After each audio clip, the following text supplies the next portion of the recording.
Welcome students, कैसे हैं आप सभी लोग। आपका अपने चैनल क्विक स्मार्ट टिप्स में बहुत बहुत स्वागत है। जैसा कि हमने रीट साइंस की तैयारी शुरू कर दी है, तो उसी को कंटिन्यू करते हुए आज हम रीट 2012 का साइंस का पेपर सॉल्यूशन देखेंगे और उन 30 क्वेश्चंस को समझने की कोशिश करेंगे। और ये आज हमारी क्लास 4 है जिसमें हम ये पेपर सॉल्यूशन देख रहे हैं। तो आइए शुरू करते हैं आज की क्लास। पहला क्वेश्चन जो एग्ज़ाम में पूछा गया वो ये था, example of fibrous root is. रेशेदार मूल का उदाहरण हमें यहाँ पर बताना था। और ये मैंने आपको पहले भी पढ़ाया है सीटेट में। हमारी दो तरह की जड़ें रूट होती हैं, एक आपकी होती हैं टैप रूट और एक होती हैं आपकी फाइब्रस रूट। ये जो टैप रूट होती हैं इनको हम हिंदी में मूसलाधार जड़ें बोलते हैं, और ये जो फाइब्रस रूट होते हैं इनको हम रेशेदार या आपस्थानिक जड़ें बोलते हैं। ये जो टैप रूट होती है ना, इसमें क्या होता है, एक मेन जड़ होती है और छोटी छोटी ब्रांचेस जो हैं उसमें निकली हुई होती हैं, जैसे गाजर मूली हो गए, कैरेट और रेडिश हो गए, वो आपका टैप रूट का ही उदाहरण है। लेकिन अगर मैं फाइब्रस रूट की बात करूं तो उसमें रेशेदार गुच्छे जैसी जड़ी हुई होंगी, गुच्छे वाली जड़ें होती हैं। और ये गुच्छे वाली जड़ें हमें देखने को किस में मिलती हैं, ये हमें वीट के पौधे में, गेहूं के पौधे में, है ना, घास जो होती है, ग्रास का जो पौधा होता है उसमें हमें देखने को मिलती है। और ये हमें मेज़ जो मक्का होता है उसके पौधे में भी हमें ये देखने को मिलती हैं फाइब्रस रूट। तो यहाँ पर जो एग्जाम्पल हो जाएगा रेशेदार मूल का, वो ऑप्शन सी होगा, मेज़, मक्का। नेक्स्ट क्वेश्चन देखते हैं, question number 2। Communicable disease cholera is caused by. संक्रमण रोग हैजा होने का कारण क्या है। देखिए, कम्युनिकेबल डिजीज जो संक्रमण रोग होते हैं वो रोग होते हैं जो हमें किसी पर्सन के कांटेक्ट में आने से, या किसी का पानी पी लिया, या किसी आसपास एयर के कांटेक्ट में आने से, जब हम किसी के भी कांटेक्ट में आते हैं, चाहे वो पर्सन हो, चाहे वो एनिमल हो, चाहे कोई वो इंसेक्ट हो, जैसे आपका वो हो गया मॉस्किटो, मच्छर वगैरह, चाहे वो पानी हो या आपके आसपास की हवा हो, जब इन सब चीज़ों के कांटेक्ट में आके हमें कोई बीमारी हो जाती है तो वो आपकी कम्युनिकेबल डिजीज़ होती है, संक्रमण रोग होता है। और इसके एग्जाम्पल आपके कॉलेरा, मलेरिया, ये सब क्या होते हैं, ये संक्रमण रोग हैं जो हमें किसी दूसरे व्यक्ति या उसके, टाइफाइड हो गया, ये सब हमारे संक्रमण ही होते हैं, या तो हमारे किसी व्यक्ति के थ्रू, या हम उसका पानी वगैरह या किसी हवा के कांटेक्ट के थ्रू जब हमें कोई बीमारी हो जाती है तो वो आपकी कम्युनिकेबल डिजीज़ होती है। और नॉन कम्युनिकेबल जो संक्रमण रोग नहीं होंगे वो कौन से होंगे, जैसे डायबिटीज़ हो गया, जैसे कोई हार्ट की बीमारी हो गई, आपके पैरों में दर्द हो रहा है, फीवर हो गया आपको, वो सारी नॉन कम्युनिकेबल हैं। लेकिन ये चाहे कॉलेरा हो, चाहे टाइफाइड हो, ये सब आपकी कम्युनिकेबल डिजीज़ होती हैं जो किसी के कांटेक्ट में आने से हमें हो जाती हैं। तो ये जो कॉलेरा है, हैज़ा है, इसमें क्या होता है, लूज मोशन, वॉमिटिंग होने लगती है। ये हमारी आंतों को प्रभावित करता है, इंटेस्टाइन को प्रभावित करता है। तो कौन से बैक्टीरिया की वजह से होता है, तो कौन सा बैक्टीरिया ये रेस्पॉन्सिबल होता है कॉलेरा के लिए, तो वो होता है option number D, Vibrio cholerae. Vibrio cholerae bacteria की वजह से हमें कॉलेरा जो है वो हो जाता है। तो ऑप्शन डी यहाँ पर सही था। Next question, question number 3। Some organism obtain their food from plant as well as animal, they are called. कुछ जीव जंतु पेड़ पौधों और जंतुओं से अपना भोजन ग्रहण करते हैं, उन्हें हम क्या कहते हैं। हम ह्यूमन भी ऐसे ही होते हैं, कुछ तो हम वेजिटेबल वगैरह खाते हैं और कभी हम नॉन वेजिटेरियन फूड खाते हैं, तो वो हमें एनिमल से मिलता है। तो ये जो हम फूड ले रहे हैं प्लांट और एनिमल से, तो इस कैटेगरी के जो ऑर्गेनिज्म हैं, जो जंतु हैं, वो क्या कहलाते हैं, वो आपके ओमनीवोरस कहलाते हैं, सर्वहारी होते हैं, जो प्लांट को भी खाते हैं और एनिमल को भी खाते हैं। तो ऑप्शन ए यहाँ पर बिल्कुल सही है। Next question, question number 4। Penicillin is obtained from. Penicillin नामक जो औषधि है ये प्राप्त की जाती है किससे, ये फंगाई से प्राप्त होती है, कवक से प्राप्त होती है। तो ऑप्शन नंबर सी यहाँ पर बिल्कुल सही है। और ये जो पेनिसिलिन होती है ये एंटीबायोटिक होती है जिसको हम लेते हैं बहुत सारी जो हमारी बॉडी में डिजीज़ हो जाते हैं उनसे लड़ने के लिए। ये जो पेनिसिलिन है एक एंटीबायोटिक है जो बैक्टीरिया से लड़ने में मदद करती है। तो ये पेनिसिलिन कैसे बनाई गई है, ये फंगाई, कवक से बनाई गई है। तो ऑप्शन सी यहाँ पर बिल्कुल सही है। Next question, question number 5।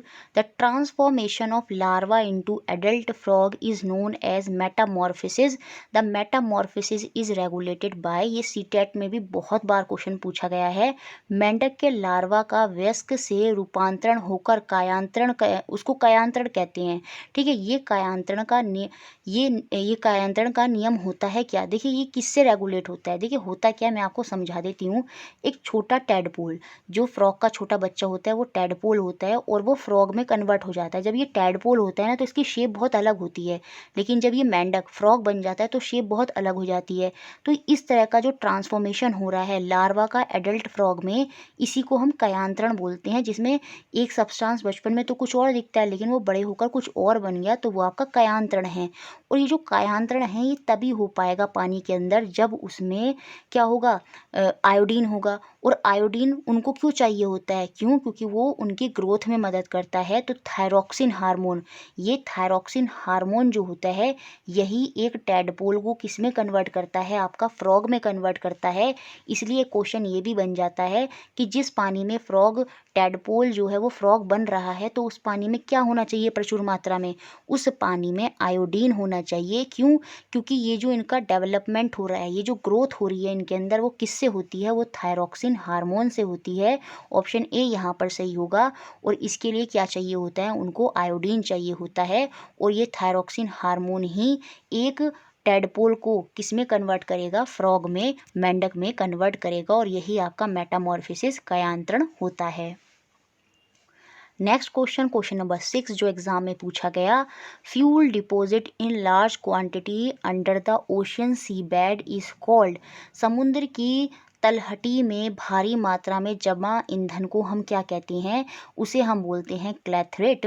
तो ऑप्शन ए यहाँ पर बिल्कुल सही होगा। ये याद करने वाली बात थी। जो फ्यूल हमारा ईंधन लार्ज अमाउंट हमारे ओशन के सी बेड में डिपॉजिट होता है उसे हम क्लैथरेट बोलते हैं। तो ऑप्शन ए यहाँ पर बिल्कुल सही है।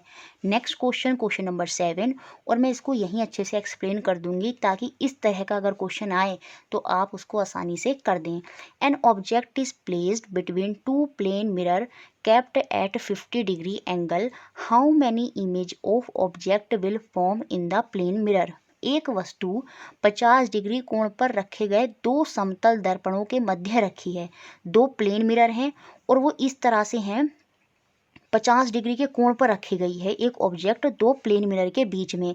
तो हमें बताना है समतल दर्पण, ये जो समतल दर्पण है प्लेन मिरर हैं, इनमें वस्तु जो ऑब्जेक्ट है उसकी कितनी इमेज, कितने प्रतिबिंब बनेंगे, ये हमें बताना है। और इसको बताने के लिए एक फॉर्मूला होता है जो आपको याद रखना है। एन माने क्या होगा? नंबर ऑफ इमेज, कितनी इमेज बनेंगे, कितने प्रतिबिंब बनेंगे। उसके लिए फॉर्मूला होता है 360 डिवाइडेड बाय जितना एंगल दिया है, और एंगल हमें कितना दिया था? 50 डिग्री। और जब हम इसको डिवाइड करेंगे तो ये 0 से 0 कट हो जाएगा, 5 7 ज़ा 35 पॉइंट आ जाएगा और 5 2 ज़ा 10। तो यहाँ से हमारी एन की वैल्यू कितनी निकल कर आ गई? 7.2। और हम इसको जब राउंड ऑफ करेंगे तो ये एन की वैल्यू कितनी हो जाएगी? वो आपकी 7 हो जाएगी, क्योंकि ये 5 से कम है पॉइंट में तो ये 7 ही रह जाएगी। तो यहाँ से हमारी एन की वैल्यू जो नंबर ऑफ इमेज हैं वो 7 निकल कर आ गई हैं। तो आंसर तो यहाँ पर ऑप्शन नंबर डी ही है, 7। लेकिन आपको एक बात याद रखनी है नोट में, जब हम ये चीज़ कर रहे होते हैं, अगर ये नंबर ऑफ इमेज आपका कभी भी इवन आता है, सम आता है, जैसे यहाँ पर तो 7 है, ये विषम है, ऑड है, अगर बाई चांस आंसर आता 6, तो उस केस में हम उसको हमेशा विषम बनाएंगे, मतलब उसमें से एक को माइनस कर देंगे और तब आंसर हो जाता आपका 5। ठीक है, ये वाली बात इसमें आपको बहुत ध्यान रखनी है कि जब ये नंबर ऑफ इमेज विषम निकल कर आया तो सही है, उसको हम चेंज नहीं करेंगे, क्योंकि रूल यही कहता है जो प्लेन मिरर से जो इमेज बनेंगी, प्रतिबिंब बनेंगे, वो हमेशा ऑड होंगे, विषम होंगे। तो यहाँ पर तो हमारा आंसर ही विषम आया था, इसलिए आंसर हमारा 7 हो गया। लेकिन अगर सपोज हमारा आंसर आता 6 निकल कर, तो ये तो विषम नहीं है। इसको विषम बनाने के लिए, ऑड बनाने के लिए हम इसमें से एक को सब्ट्रैक्ट करते और उस केस में एन की वैल्यू कितनी हो जाती? 5 हो जाती। और सपोज़ अगर हमारी एन की वैल्यू 8 निकल कर आती, तब भी हम उसमें से एक माइनस करते और आंसर आपका कितना होता? 7 होता। तो जो इमेज बनेंगी वो हमेशा ऑड होंगी, वो आपकी विषम होंगी। तो ऑप्शन डी यहाँ पर बिल्कुल सही है, 7। नेक्स्ट क्वेश्चन, क्वेश्चन नंबर 8 जो एग्जाम में पूछा गया वो ये था, 27 kilogram weight is equivalent to 27 kilogram भार तुल्य होता है कितने के, ये हमें बताना है। तो बेसिकली हमें केजी को न्यूटन में कन्वर्ट करना था और ये वैल्यू पता होनी चाहिए। 1 केजी में 9.1 न्यूटन अप्रॉक्स माने जाते हैं। तो याद रखेंगे 1 केजी में 9.81 न्यूटन होते हैं और ये हमसे 27 केजी में पूछ रहा है, तो 27 इंटू 9.81 कर देंगे। आप इसकी मल्टीप्लाई करके देखिएगा तो जो आपको आंसर है वो लगभग ऑप्शन सी के बराबर मिल जाएगा, 264.6 न्यूटन। तो ऑप्शन सी यहाँ पर बिल्कुल सही होगा। जितने भी केजी को न्यूटन में करने के लिए बोले, बस आपको मल्टीप्लाई करनी है 9.81 से उसकी, और आपको आपका आंसर मिल जाएगा। Next question, question number 9, noise intensity greater than dash is painful for human body. Dash से अधिक प्रबलता का शोर मानव शरीर के लिए कष्टदायक है। कितनी प्रबलता का शोर आप सुनेंगे जिससे आपके कानों में दर्द होने लगेगा या वो आपकी ह्यूमन बॉडी के लिए अच्छा नहीं होगा? तो वो होता है 80 डेसिबल या 85 डेसिबल भी कहीं कहीं लिखा होता है। 80 या 85 से ऊपर डेसिबल की लाउडनेस है ना, प्रबलता का शोर अगर आप सुनेंगे तो आपके ईयर के लिए वो अच्छा नहीं होगा। तो याद रखिए यहाँ पर आंसर हो गया आपका ऑप्शन नंबर डी। बाकी देखिए जो हम मरमरिंग करते हैं, छोटी छोटी फुसफुसाहट करते हैं, वो लगभग 30 डेसिबल वाली प्रबलता का शोर होता है। और जिसमें हम नॉर्मली बात कर रहे होते हैं आराम से जैसे तेज़ आवाज़ में, तो वो आपका 60 डेसिबल होता है। उसकी प्रबलता कितनी होती है? 60 डेसिबल होती है। लेकिन 80 से ऊपर 85 85 डेसिबल की जो प्रबलता का शोर है, अगर हम वो सुनते हैं तो वो हमारे ह्यूमन बॉडी के लिए अच्छा नहीं होता। तो आंसर यहाँ पर ऑप्शन नंबर डी है। और अगर 120 डेसिबल से ज़्यादा की प्रबलता का शोर वहाँ पर जो इंटेंसिटी है अगर वो 120 डेसिबल से ज़्यादा है, तो उस केस में आपके जो ईयर हैं वो हैंड टू हैंड ख़राब हो सकते हैं। तो 80 डेसिबल या उससे ऊपर की साउंड जो है वो अच्छी नहीं होती। और याद रखेंगे जो लाउडनेस होती है, प्रबलता होती है, उसका एसआई यूनिट ही क्या होता है? डीबी, डेसिबल होता है। ये आपको याद रखना है। और फ्रिक्वेंसी का एसआई यूनिट क्या होता है? वो आपका हर्ट्स होता है। ठीक है। और देखिए एक चीज़ और मैंने कल गड़बड़ कर दी थी, ध्यान नहीं रहा बताते बताते। वो जो न्यूटन लिखा था कि 1 न्यूटन में कितने डाइन होते हैं, तो 10⁵ डाइन था। लेकिन वो जो मैंने जल्दी जल्दी में बोल दिया कि वो जो डाइन है वो वर्क का यूनिट है। नहीं, डाइन जो होता है वो और ये जो न्यूटन है, ये दोनों के दोनों आपके फोर्स के ही यूनिट होते हैं। ये एसआई में होता है और ये सीजीएस में होता है। डाइन वर्क का यूनिट तो आपका जूल होता है या फिर अर्ग होता है। तो उस चीज़ को आप बोलते हुए जो मैंने गलत बोल दिया था वो मैंने यहाँ पर अब क्लेरिफाई आपका कर दिया है। ठीक है। नेक्स्ट क्वेश्चन देखते हैं, क्वेश्चन नंबर 10 जो आपका पूछा गया एग्जाम में, वो क्या था? Property of solid matter in which material is directly change into gaseous state without undergoing into liquid state is known as. Class 9th में हम ये पढ़ते हैं पहले ही चैप्टर में। ठोस पदार्थों का वह गुण जिसमें ठोस पदार्थ बिना द्रव की अवस्था में बदले सीधे गैसीय अवस्था में परिवर्तित हो जाता है, उसे हम क्या बोलते हैं? उसे हम सब्लिमेशन ही बोलते हैं, ऊर्ध्वपातन ही बोलते हैं। तो ऑप्शन ए यहाँ पर बिल्कुल सही है। देखिए जैसे कोई सपोज आपके पास कोई मेटल है जिसको आपने जलाया है ना, या मतलब कुछ भी हीटअप करा, उसमें क्या हुआ? वो लिक्विड में ना बदलकर सीधी गैस बन गई। तो वही स्टेट जब कोई सॉलिड मैटर डायरेक्ट क्या होता है, लिक्विड में ना बदलकर सीधा गैस में बदल जाता है, तो वो आपका क्या कहलाता है? वो आपका सब्लिमेशन होता है। तो ऑप्शन ए यहाँ पर बिल्कुल सही है। नेक्स्ट क्वेश्चन, क्वेश्चन नंबर 11 जो एग्जाम में पूछा गया, बहुत सिंपल क्वेश्चन है और ये सीटेट में भी हमने बहुत बार करा है। Which of the following planet do not have natural satellite. निम्नलिखित में से किस ग्रह के प्राकृतिक उपग्रह नहीं हैं? तो ऐसे हमारे दो ग्रह हैं, एक तो है आपका वीनस और एक है आपका मरकरी। तो मरकरी और वीनस, शुक्र और बुध, ये दो प्लैनेट ऐसे हैं, दो ग्रह ऐसे हैं जिनका कोई अपना नेचुरल सैटेलाइट प्राकृतिक उपग्रह नहीं होता। तो ऑप्शन डी यहाँ पर बिल्कुल सही है। देखिए सबसे ज़्यादा उपग्रह, प्राकृतिक उपग्रह किसके होते हैं? वो आपके सैटर्न के होते हैं। किसके होते हैं? शनि के होते हैं। और अर्थ के कितना उपग्रह है प्राकृतिक? वो एक ही है। वो कौन सा है? वो मून है। मार्स के दो प्राकृतिक उपग्रह होते हैं, फोवोस और डीमोस। ठीक है, तो ये याद रखने हैं आपको अच्छे से। Next question, question number 12, who invented laser. Laser की खोज किसने की थी ये हमें बताना है। तो थियोडोर मैमेन, जो थियोडोर मैमेन है, इन्होंने ही सबसे पहले लेज़र की खोज की थी। तो ऑप्शन सी यहाँ पर बिल्कुल सही होगा। अब कमेंट बॉक्स में आप मुझे बताएंगे कि लेज़र की फुल फॉर्म क्या होती है। ये एग्ज़ाम में आने वाले में पूछी जा सकती है।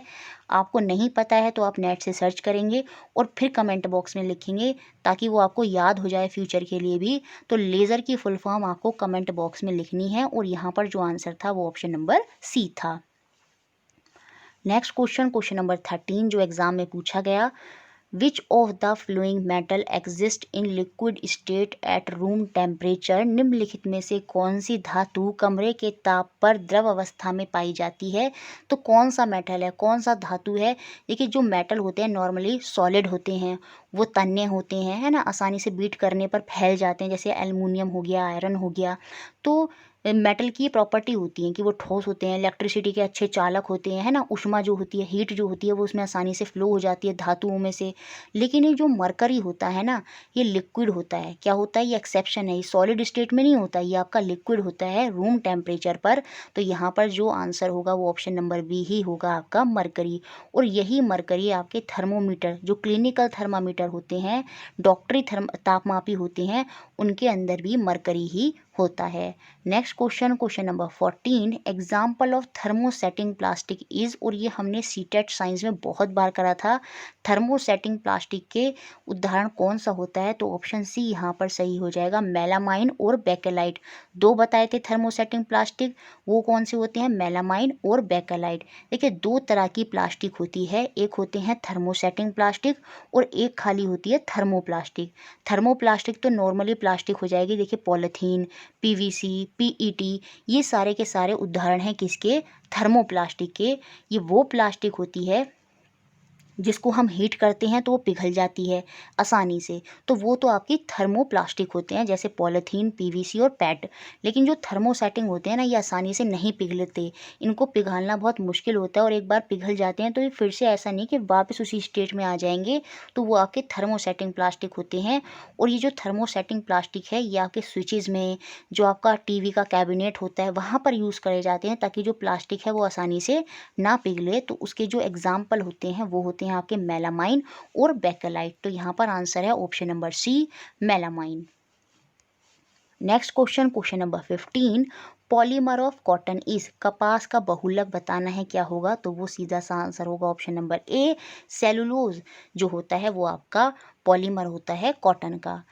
Next question number 16, maximum number of electron in an orbit of an atom is determined by. परमाणु की किसी कक्षा में अधिकतम इलेक्ट्रॉनों की संख्या हम कैसे ज्ञात करते हैं। तो उसके लिए सिंपल सा फॉर्मूला होता है ऑप्शन नंबर बी, 2n²। इस फॉर्मूले को रखकर हम पता करेंगे कि किसी ऑर्बिट में, किसी कक्षा में कितने मैक्सिमम नंबर ऑफ इलेक्ट्रॉन हो सकते हैं। और ये n होता है यहाँ पर ऑर्बिट नंबर, उस कक्षा की संख्या। तो ये हम बाद में और डिटेल में पढ़ेंगे, फिलहाल आप आंसर याद रखें option number B, 2n²। Next question number 17 काफ़ी इजी है, which of the following gas is responsible for greenhouse effect. निम्नलिखित में से कौन सी गैस पौधाघर प्रभाव के लिए उत्तरदायी है। सीधा सा आंसर होगा आपका CO2, carbon dioxide, water vapour, methane. ये सारी की सारी ग्रीन हाउस इफेक्ट गैस ही होती हैं जो पृथ्वी के ताप को बढ़ाती हैं। तो ऑप्शन ए यहाँ पर बिल्कुल सही है, CO2 that is carbon dioxide.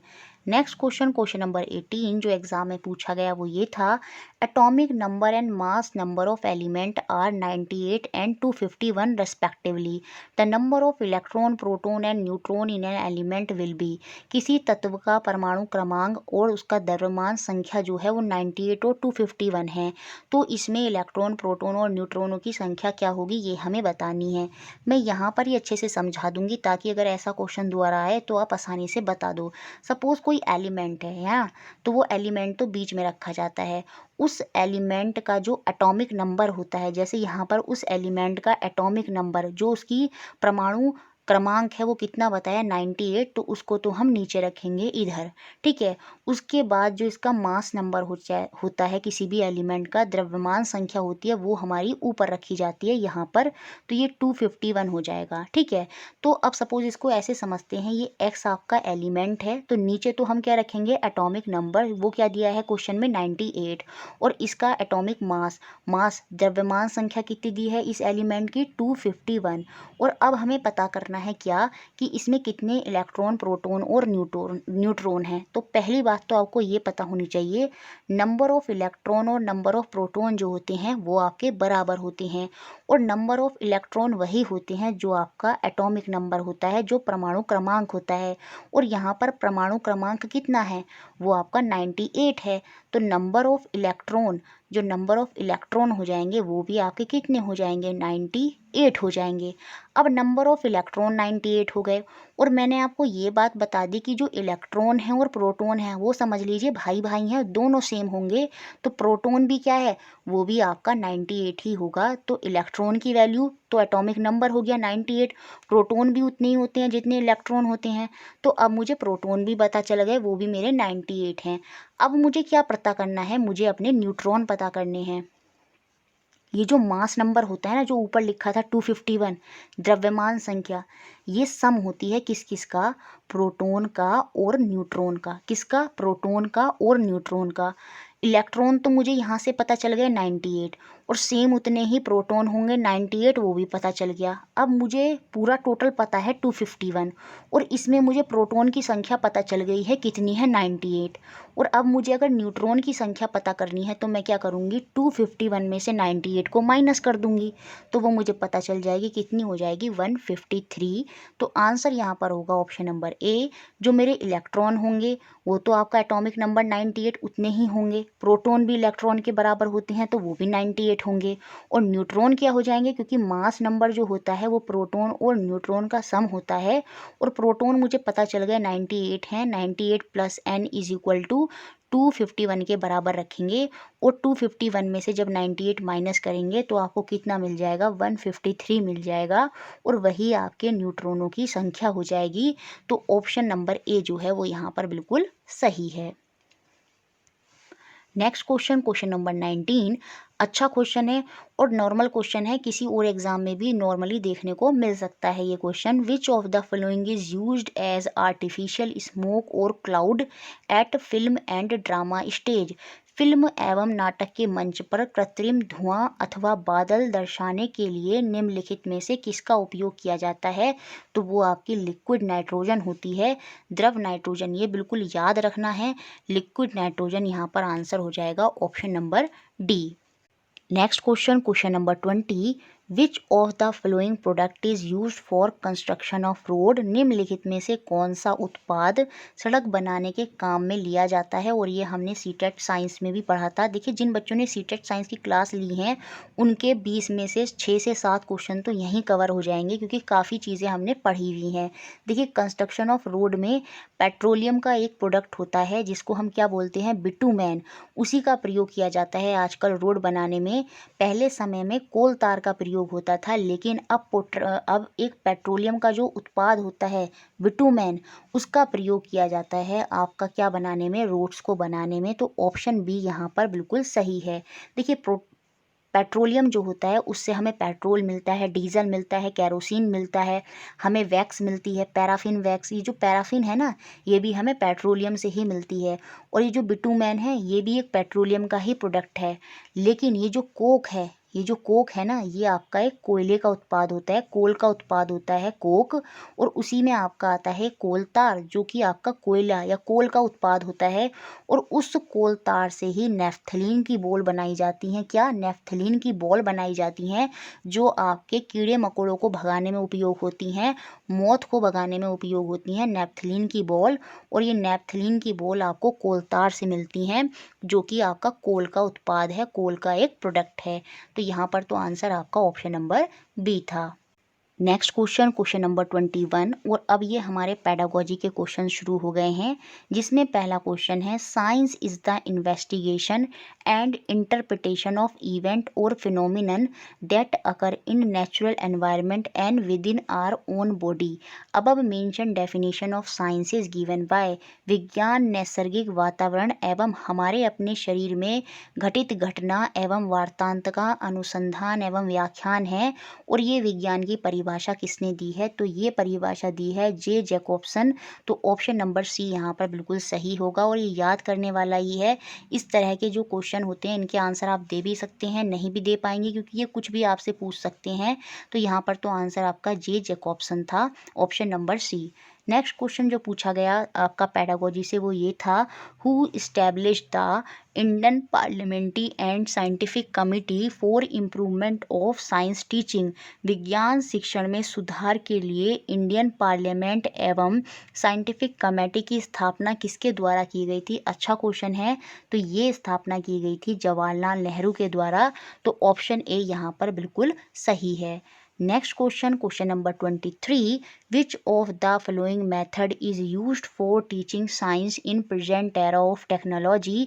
वर्तमान तकनीकी युग में निम्नलिखित में से कौन सी प्रविधि विज्ञान शिक्षण के लिए उपयोगी होगी। साइंस इस मॉडर्न एरा में किसके बेसिस पर हो सकती है, कंप्यूटर असिस्ट टीचिंग के बेसिस पर, कंप्यूटर सहित शिक्षण के द्वारा हम साइंस को और अच्छे तरीके से पढ़ा सकते हैं। तो ऑप्शन नंबर सी जो है वो यहाँ पर बिल्कुल सही है। नेक्स्ट क्वेश्चन, क्वेश्चन नंबर 24 जो एग्जाम में पूछा गया, which of the following is related to psychomotor objective. निम्नलिखित में से कौन सा पद गत्यात्मक उद्देश्य के अंतर्गत आता है। तो यहाँ पर जो आंसर होगा वो आपका ऑप्शन नंबर बी होगा, प्रत्यक्षीकरण, परसेप्शन, किसी भी चीज़ को निष्कर्ष पर पहुंचना, है ना। साइकोमोटर में यही तो होता है, जो भी हम अपनी खोज करते हैं उनमें हम कुछ ना कुछ पता लगाते हैं, परसेप्शन करते हैं।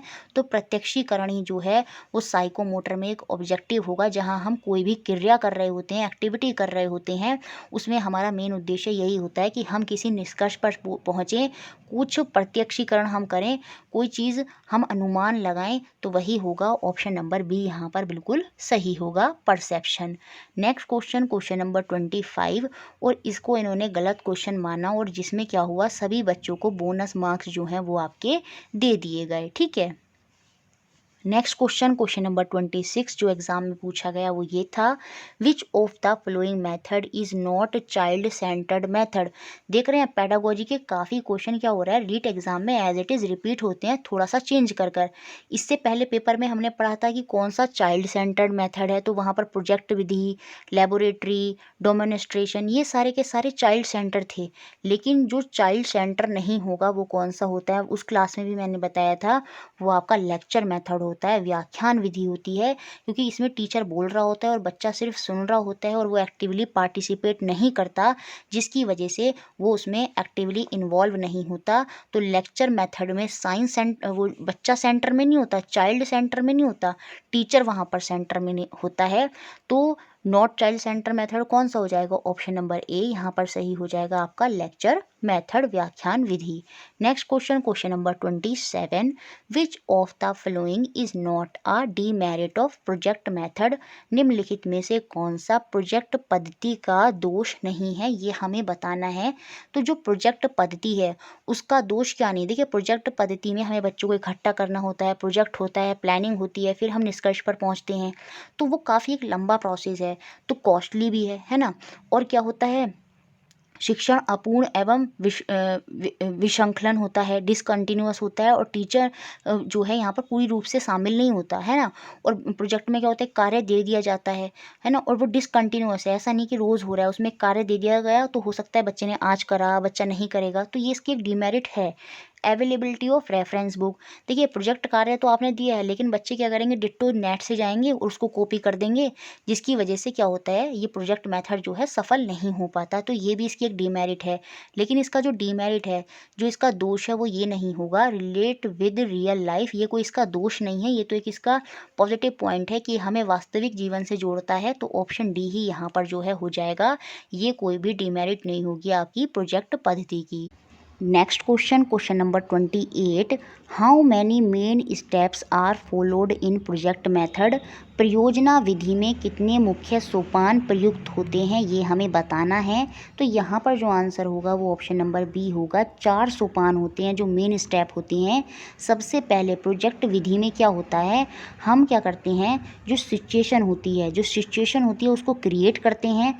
उसके बाद उस सिचुएशन में से हम प्रोजेक्ट को चूज़ करते हैं और जब एक बार हमारा प्रोजेक्ट चूज़ हो जाता है उसके बाद हम उस प्रोजेक्ट की प्लानिंग करते हैं और उसके बाद लास्ट में हम अपने प्रोजेक्ट का एग्जीक्यूशन करते हैं। तो ये आपके 4 मेन स्टेप होते हैं।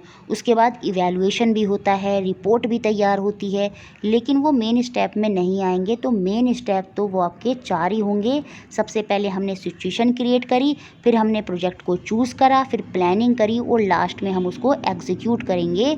तो ऑप्शन बी यहाँ पर बिल्कुल सही है। Next question number 29, which of the following is not a qualitative test. निम्न में से कौन सा गुणात्मक परीक्षा नहीं है, ये हमें बतानी है, जिसमें हम बच्चे की सारी क्वालिटी जो उसके अंदर खामियां हैं, जो कमियां हैं, वो सारी पता कर सकते हैं। तो हमें बताना है कौन सा क्वालिटेटिव टेस्ट नहीं है। देखिए, ऑब्जर्वेशन, निरीक्षण से हम ऐसा कर सकते हैं, अवलोकन से हम ऐसा कर सकते हैं, हम वहाँ पर बच्चे की क्वालिटी पता लगा सकते हैं कि बच्चे की क्या कमियां हैं, वो सारी चीज़ें हो सकती हैं। चेक लिस्ट से भी ऐसा हो सकता है, उसमें हम चेक करेंगे कि बच्चे को ये नहीं आता, बच्चा ये जानता है, बच्चे को इंग्लिश आती है, ये मातृभाषा नहीं आती, मतलब इस तरह की चीज़ें वहाँ पर क्वालिटी के बारे में हो सकता है टेस्ट। किसके बेसिस पर? चेक लिस्ट के बेसिस पर। रेटिंग स्केल से भी ऐसा हो सकता है, लेकिन ऑब्जेक्टिव क्वेश्चन से ऐसा नहीं हो सकता। तो यहाँ पर जो आंसर होगा वो आपका ऑप्शन डी होगा, वस्तुनिष्ठ प्रश्न, क्योंकि उसमें क्वालिटी नहीं पता लगा सकते। 4 ऑप्शन है, एक ऑप्शन टिक करना है, तो वो आपका नहीं होगा क्वालिटेटिव टेस्ट के अंदर। तो ऑप्शन डी यहाँ पर बिल्कुल सही है। नेक्स्ट और लास्ट क्वेश्चन जो पूछा गया एग्जाम में वो ये था। देखिए दोस्तों, वीडियो अच्छी लग रही है तो प्लीज़ उसको लाइक ज़रूर कर दें, शेयर कर दें, और चैनल को सब्सक्राइब नहीं किया है तो प्लीज़ वो भी ज़रूर कर दें। इट्स अ रिक्वेस्ट, लाइक ज़रूर कर दिया करें, शेयर भी ज़रूर कर दें, ताकि ज़्यादा से ज़्यादा लोग हैं वो हमारे साथ जुड़ जाएँ, ठीक है। तो जो लास्ट क्वेश्चन है वो ये था, विच of the following is an audio visual add. निम्न में से कौन सा श्रव्य दृश्य सामग्री है जिसमें सुन भी रहे हैं और देख भी रहे हैं।